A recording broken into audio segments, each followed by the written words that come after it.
اللہ وقال رسول، سچے کلام کو عام کیا۔ السلام علیکم ورحمۃ اللہ وبرکاتہ۔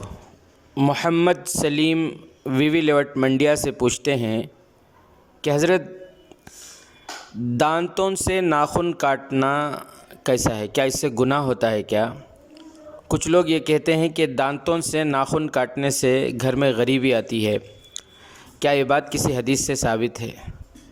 تو جواب سنیں۔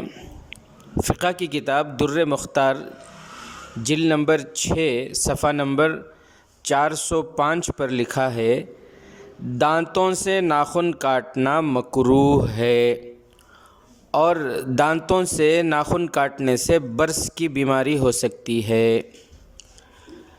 دانتوں سے ناخن کاٹنے سے غریبی آتی ہے، یہ بات کسی بھی معتبر اور مستند کتاب سے ثابت نہیں ہے۔ واللہ اعلم بالصواب۔